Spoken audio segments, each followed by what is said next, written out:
have development team members internationally. I have them in New Zealand, I have them in Australia, I have them in the UK, in France, and all across the United States. Because with the work that I do, I look for people with very, very specific talents and technologies. Yep. So we've already started to tap into that network, and we have a lot of interest coming out of the UK right now. That we're looking to just kind of, okay, well, why not just do it all at once? It's New York City, and hey, it's just London, just across the pond. The world is really very small. Yeah, especially with technology, and if you identify the right channels, like the mommy bloggers and like the some of the leading food allergy associations, and working with them, and this is a very tight community of people that have special dietary needs, and it's going to take a lot of effort, no doubt, but I think it's something we can do. It strikes me as as you kind of I summarize quite a number of these interviews, is that the companies that tend to succeed are the ones that this is going to sound very obvious. I'm not a smart guy. I just regurgitate what I hear. But if you're really focusing exclusively on solving the problem, as opposed to solving a fictitious problem or creating a problem and trying to solve it, this is ultimately where you guys succeed. You know exactly who you need to market to, where they are, and you're providing something that they have been looking for a long time. So it just seems to me it's a pretty.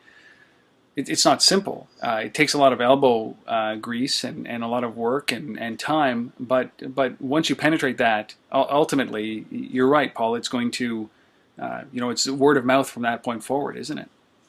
Yeah, and it's not just repeating what you hear, Yeah. but it's also surrounding yourself with smart people. Yeah. Another point of business advice is to create a team of confident people with areas of expertise that can challenge each other and at the same time be respectful of each other, so that you have this board of experts that can all bring something to the equation. A smart, well-rounded team, as opposed to, I know, just speaking from my own experience, a team of developers. A lot of these mobile applications are teams of developers who came up with ideas, and they kind of did them all in-house, and they put them in the store. There's no marketing. Yes. They're missing, generally, they are missing some common sense things. It's like the developers who create the website and forget to put the home button. How do you get back to home? Because sometimes we're thinking so far ahead that the common sense stuff doesn't come to us. Yep. So I'll go off and I'll do things, and then Jeff will be like, no, it's just this. I'm like, okay, cool.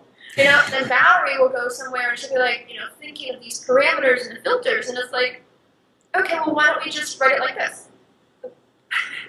We all have our place within the team. Yep. Well, with smart people. Well, that's a key lesson. Obviously, is the team has to be. Everybody has to be facing the right direction and completely engaged in what they're doing. And each one brings their own perspective to this. Certainly, this is much broader than an application. It's broader than just iPhone and Android or BlackBerry or Windows Mobile. It's broader than the web. But it's an engine that can drive quite a bit of decision making, and you can see that this, done right, could have a massive impact on the health of not just in the States but in North America and the rest of the world. It's pretty amazing. I'm very intrigued to see what happens when this finally goes live, when it does in the next couple of weeks, and to follow this pattern, because I think it's going to be one of these rare pieces of technology that people look at and say, this is something that I definitely need, even if I don't have any allergies. But it's something that I'm worried about, sugar intake for my kids or any kind of anything. So, Yeah, it's right on to a spot that I can't believe nobody else has done this. That's But in the grocery sector, one of the largest, if not the largest, demographic of specialty foods is kosher. Yeah. 20% of the U.S. population is buying kosher. Yeah.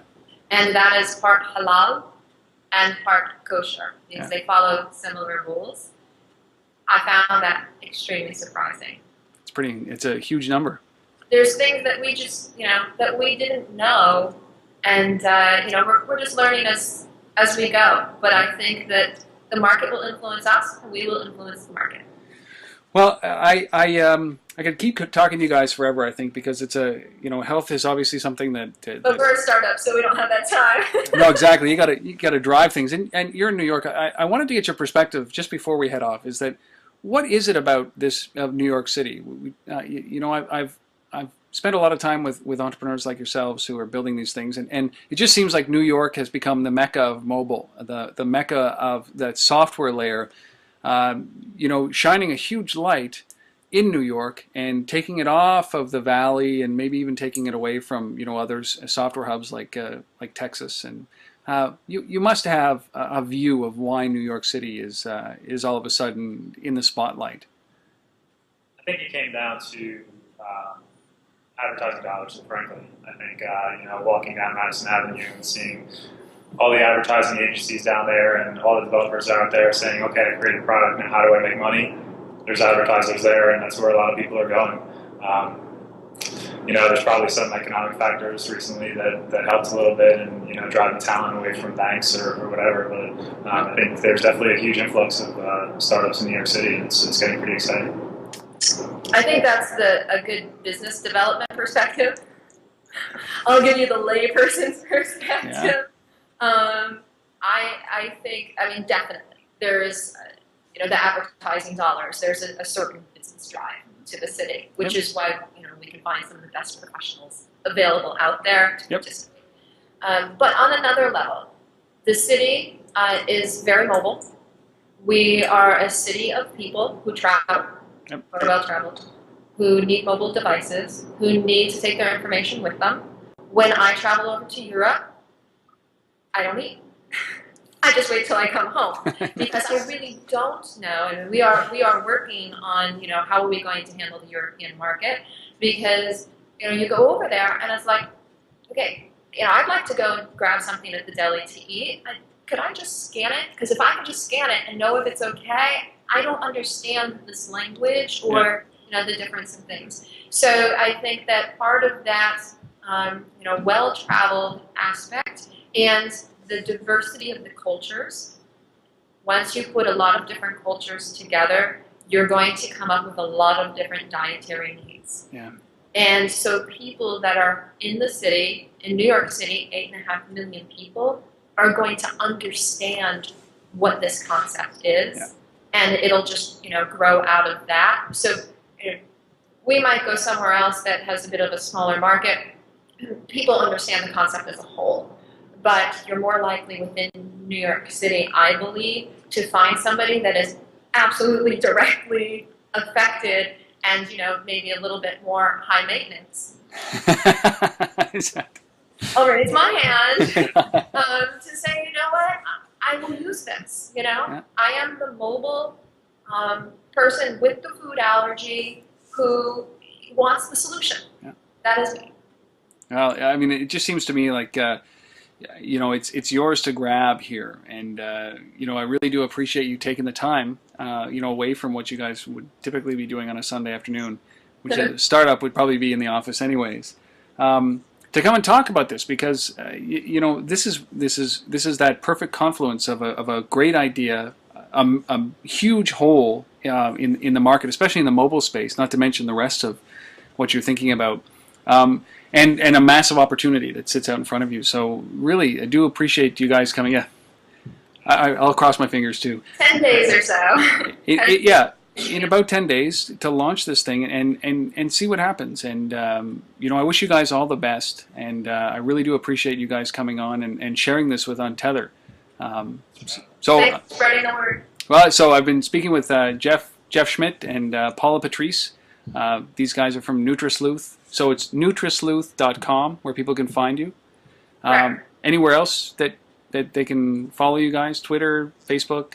You know, at this point, just Google us, and the Google results are getting pretty long already, even pre-launch. But we try to create a bit of an informative community within our website. Yep. So going to our website should keep everybody abreast of everything that's going on with us. Okay, and there's a link somewhere around here to your website. So I really appreciate you guys coming in on a Sunday and doing this with me. You know, I'll be keeping an eye out. Maybe in a quarter from now, we'll get you back on and see how things are going, where things have progressed from here. Awesome. Thanks, All right. Thank you guys so much. I really appreciate it. Take care. Bye.